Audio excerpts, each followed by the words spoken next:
This is Unfiltered Vitamin Z, being brought to you by Zaid. Thank you for tuning in. On this episode, we're going to be discussing, there was an idea that I had, like a little theory. Like, for example, when Israel changed the embassy from Tel Aviv to Jerusalem, one of the countries that supported that was Guatemala, and they're really evangelicals. It's also an extremely poor country. And then I see people like in countries like Iceland and Sweden, and a lot of them really check usually agnostic or atheist boxes. And one guy in Iceland was telling me how like they usually go out with a woman, maybe even have a couple kids with her and live with her, and 10-15 years in you decide to get married, versus the opposite for a lot of people would be the first step to be get married, then have kids, then live with each other 10-15 years. And he was like, no, marriage usually comes at the end. So then I started thinking, maybe like marriage and the romantic perspective of love along with religion is a poor person thing. It's not for the rich. And I don't mean rich in terms of like having a bunch of cash, but look at the security and peace that you get, that peace of mind you get in a country like Iceland or Sweden. That level of wealth is what I'm talking about. That level of access and quality of life. I think usually before, having sort of faith in something creates a sense of false security, right? It's supposed to play into our insecurities as humans and our deepest fears. The fear of the afterlife, for example, I think is huge. I think it's everyone has always been worried about what happens when I die, and it was very convenient, for example, like Emperor Constantine of Rome, to have military men whose life was not going to exceed their 30s to convert the Roman Empire from paganism to Christianity, because the promise of an afterlife for them would enable them to then better serve him and feel more comfortable about being in the military and dying at a young age, that their life was miserable but it was going to be okay because there was an afterlife called heaven waiting for them. And I think it was easy to manipulate them in that aspect, but in all reality, that's not something that can be proven. My favorite actresses, just because she's fine as hell, my soulmate Monica Bellucci, and she was a prostitute that a French guy offers $100,000 a month for her to live with him as his wife. Let me skip the stupid ad. He goes up to her and he's just basically saying like, hey, I won the lottery and a few million, but I'm gonna give you $100K a month until I run out of the money just to live with me. And so he kind of like starts to fall in love with her, and then she kind of starts to like him too, because she said to her husband, she was a whore, married, and having this little relationship with this French dude. And she told the husband, who's a mob dude, and he was like, what is it that you like about him? And she said, he gave me my modesty back. And I didn't think that was something important for a prostitute. I thought prostitutes would always prefer more so the kind and queen treatment and being respectful, and not someone trying to like, hey, why you in this life, let me save you, bullshit type of attitude. But I thought it was a hilarious movie. I think there was a lot of things in the language as well, just in general with French people, in different intricacies and the language, certain things I guess that could be said and expressed in a different way than in English, that also made the movie more enjoyable. Even the script itself, I feel like would have been pretty awkward with an English audience. Like, for example, his entire boss and co-worker follow him to his apartment when they see him happy at work, and they're all like theorizing that it's probably a woman. They all follow him home, and then they come back again a second time and throw a party.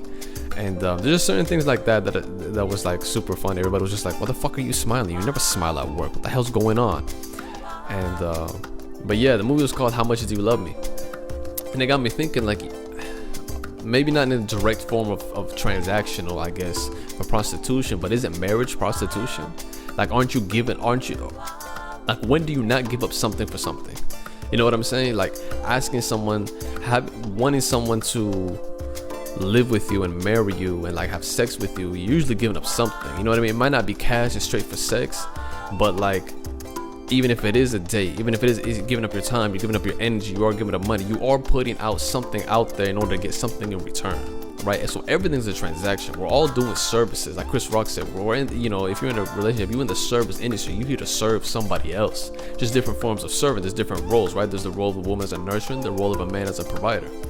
So it's kind of crazy to think, like in this movie, like how they actually formulate a real relationship, a marriage, but they also show the actual transactional relationship of prostitution, and then they do show what you do have to give up and give and take in the long-term relationship as well. And I just got to thinking, like I noticed this with white people. I don't know if any other people do this. I never noticed this with Arabs, but white people in particular, I would notice this a lot, where they'd be like, this is my husband of 25 years, this is, you know, we've been married 50 years, some shit like that. And I was like, why is that an accomplishment? I don't know. But to me, we just always find this fun. Like, if I married you, weren't we in till death do us part? So it's like, yeah, 40 years in, you know, until we fucking die. So I don't know, but I still don't see myself living with somebody that long. I still don't know how people do it. So I guess, yeah, I'm kind of applauding and congratulating people for that, for 30, 40 years, for not killing another fucking person. That's to me what I'm congratulating you on. Well, congratulations, you haven't killed somebody in 40 fucking years after living with them. Because let's face it, all of us are like unlivable. You know what I mean? All of us, nobody wants to fucking live with us.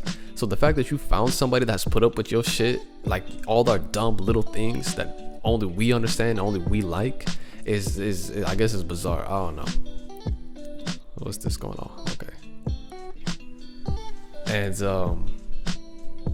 yeah, I just thought that was interesting. I wanted to share with y'all. There's another thing. I was going over some lyrics over here. COVID testing, right till the nose bleed, get the people medicine, but don't ever worry about their immunity. What they don't see when they don't sleep, but the grains coffee for the brain mossy, bullet to the brain mercy, suicide no mercy. And so let me break that down a little bit. COVID testing, right till the nose bleed, get the people medicine, but don't ever worry about their immunity. And what was interesting was I saw an article that was discussing how during the Delta variant that having a healthy immune system was better defense than being vaccinated for a lot of people. And it got me thinking, related to a different article, study published by the Washington Post a few years back, and it was essentially discussing how the countries of France, Spain, Israel, and I think another country, but I can't forget the fourth one. And it was discussing smoking habits. And of course, you know, the US is always talking about smoking is so bad for you, smoking is so bad, all that bullshit, right? And these countries were basically showing how the study showed, using Spain, France, and Israel, how smoking, but yet having a good lifestyle, people like were healthier that way than if you weren't a smoker but had a bad lifestyle. So you don't have to be a smoker to still be unhealthy. You could be, it is possible to be a smoker and still be healthy. That's the thing. So people automatically assume that if I'm smoking, I'm unhealthy because I'm poisoning my body. But if your social life sucks, because loneliness can kill you like cigarettes as well. If your diet sucks, if your lifestyle in terms of exercise sucks, right? You're sitting at home all day, you sit in a car to go to work all day, you sit at work all day, you come back home and the car is sitting, and then you sit at home at night and then repeat the same thing all over. So you're constantly sitting. Versus urban transportation, cycling, walking as my basic means. My groceries, I'm walking. I'm taking walks to the park, walking. I'm walking from work to home, home to work, to friends, and all these things. I'm constantly walking. Then I'm walking for the purpose of walking. Then I'm exercising for the purpose of exercising. Then I'm eating to eat, and I'm eating all my fruits. I'm eating veggies. I'm eating these whole grains. You know what I'm saying? I'm eating lean cuts of lean meats. You know what I'm saying? It's like I'm doing all these different things. And I do happen to smoke, but my overall lifestyle is healthy, so it's not gonna impact me as much as it is not smoking and eating like shit, sleeping like shit, drinking like shit, lack of, not just exercising shit, lack of exercise. So I thought that was very interesting. It got me thinking, like, yeah, it's cool to have the vaccine, but not having it, but having a good immune system. I'm not a scientist, but shit should, you know, there is a benefit of having a good immune system, period, whether you want to get vaccinated or not. At the end of the day, take care of your fucking health. You know what I'm saying? Get yourself some turmeric, get yourself always, you know, with onions and garlic and black pepper, paprika, you know what I'm saying? You gotta have the spices. And it was funny because in one of the apartments building that I was in Spain, everybody got sick. Everybody tested positive. All my roommates, all four of them. Most of the entire building, except for me and two Mexicans, didn't get it. And I remember the Mexican dude telling me, he's like, dude, do you think it's because we don't sorry, he said, do you think it's because we smoke weed? That was the first thing he said. And the second thing was like, do you think it's the spices? He's like, do you think it's the spices in our food? And I was like, maybe, I don't know, man. And I loved that there was Indians living before me, and they had like a tray of like 30 spices, all types of curry, all types of like, there was like turmeric in Spanish is curcuma, and there was like it was like curcuma and then something else on top of it. So I was like a special kind of turmeric. I don't know. I used to use everything, and I didn't get sick. I tested negative, and I thought that was like really interesting. So I don't know.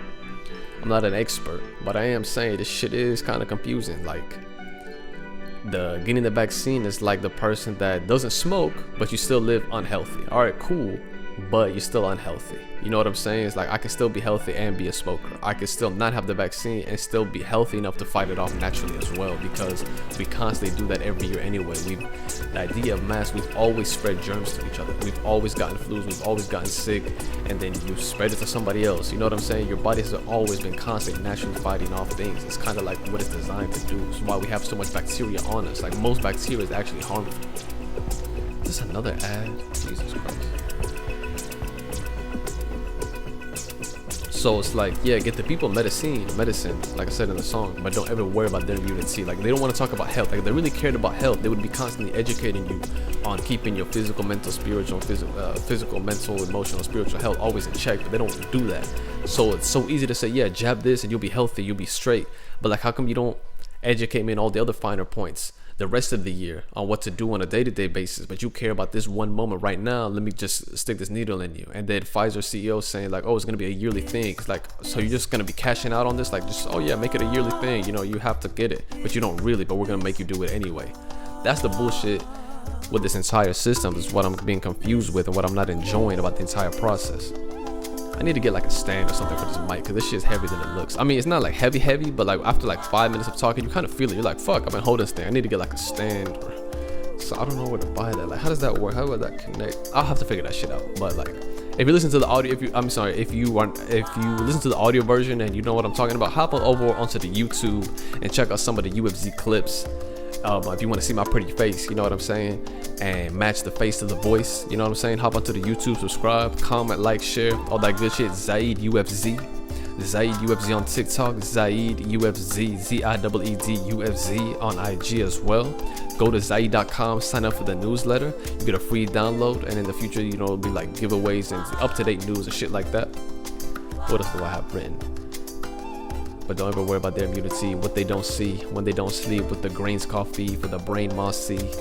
I meant mossy like sea moss, but I said it backwards so it could rhyme with the word mercy, and then merci like thank you in French. So it's like, you know, those three things: mossy, mercy, merci.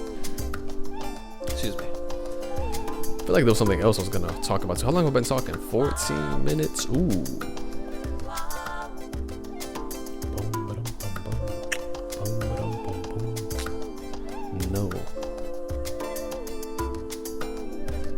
Dang, I thought I had notes to discuss. I guess I don't. Yeah, I have it written here. How much do you love me? Prostitution and marriage, religion, marriage, and love for poor people. That was it. That's all I have. That's all I wrote. And then I like, sometimes I'll just be writing like my shit, like little notes, like little lines, or just certain things. I'll just be taking a shit and just like write shit. And I wrote, I wanted to tell you everything. There's only so much you can take to digest. I wanted to tell you everything, but you told me to make you cry less. And I was like, damn. I'll be surprised at myself with the shit that I write sometimes. Can you get more stupid? That was an older episode. I should delete that. Cause I feel like I'll be forgetting what older episodes I did. So I'll probably just like have reset so much shit. But if you listen, I truly appreciate you. Shout out to the listener in Tokyo. The last couple episodes I saw somebody from Tokyo. If you're using a VPN, I don't know if you're actually from Tokyo. I fuck with you, appreciate it. Follow me on ZaidUFZ on Instagram.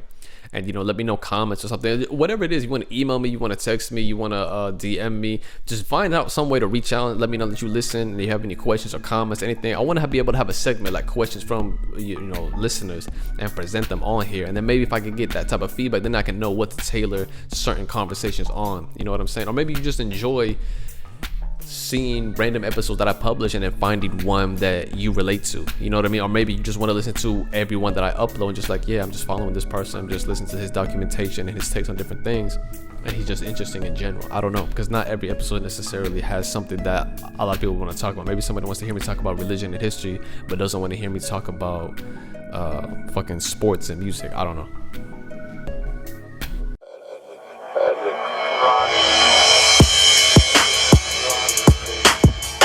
This that UFZ flow, yeah.